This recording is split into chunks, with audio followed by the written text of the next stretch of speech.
जो देवता बने हुए हैं। अब उन देवताओं को जब ये देवता पद प्राप्त करने की या स्वर्ग जाने की जो साधना करके चले गए, उसी साधना को ये अंतिम मान रहे थे, श्रेष्ठ मान रहे थे। तो वहां जाने के बाद फिर इनको याद आता है कि वेदों में लिखा है, क्योंकि जिन ऋषि महर्षियों ने वेदों अनुसार साधना की और वो कहाँ गए, ब्रह्मलोक में। ब्रह्म की पूजा करने वाले ब्रह्मलोक में जाते हैं। और गीता जी अध्याय नंबर 8 के श्लोक नंबर 16 में लिखा है कि ब्रह्मलोक पर्यंत भी सभी आवागमन में है, जन्म और मृत्यु के अंदर है। तो इनको वहां पता चलता है अभी हमने वेदों अनुसार साधना की और हम यहां आगे चलो स्वर्ग प्राप्त हुआ, महास्वर्ग मिल गया, लेकिन यहां भी मृत्यु होगी, हम फिर जाएंगे इसे छोड़कर।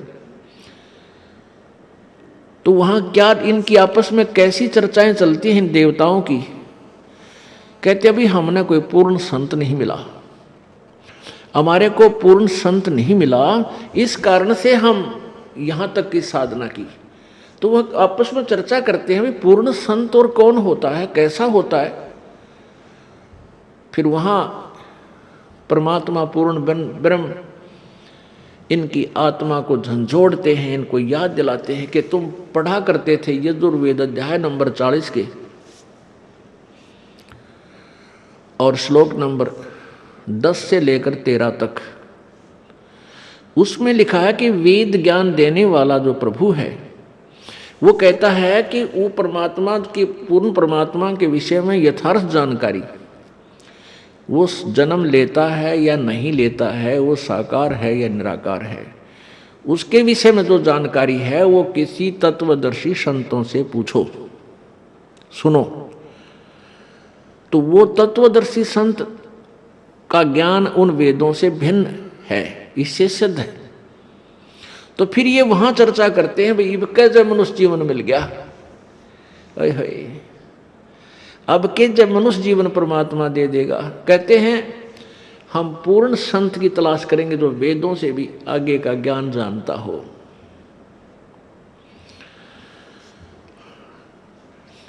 अब परमात्मा अपनी सच्चिदानंद घन की वाणी में 5वें वेद में कहते हैं इस देही को देवालोचे तू नर क्यों उकलाता।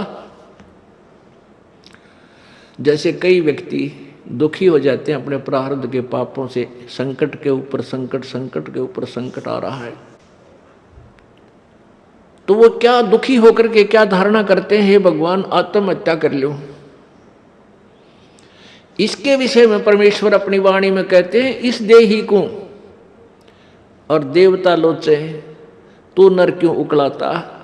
इस मनुष्य शरीर को तो देवता भी तरस रहे हैं जो तुझे प्राप्त हुआ है, और तू इससे क्यों उकलाता है, यानी इससे क्यों छक लिया।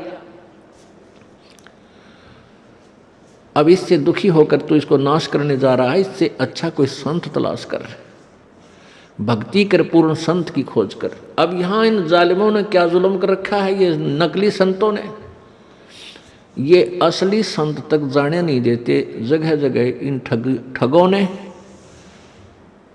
अपनी दुकानें खोल ली,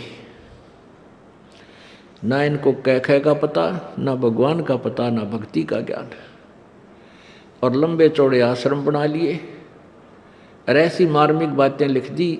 सचखंड की सड़क, ओ तरह का जब सचखंड सतलोक की सड़क माने सीधा रास्ता, पक्की, जिसमें कोई बाधा ना हो। तो श्रद्धालु तो फिर जाएगा भाई, जिसको रोग है, जिसको चाह है परमात्मा की, वहां जा फंसे नकलियां के पास। पूर्ण मोक्ष मार्ग इसी आश्रम में प्राप्त होता है। इस तरह के पता नहीं कितने संत बने हुए हैं। तो ये सबसे बड़ा काल का जाल है, ये नकली संतों का होना। तो कहने का भाव ये है कि देवता भी इस मानव शरीर को तरफ रहे होते हैं कि कभी मानव शरीर मिले, पूर्ण संत खोज करूं और भक्ति करूं।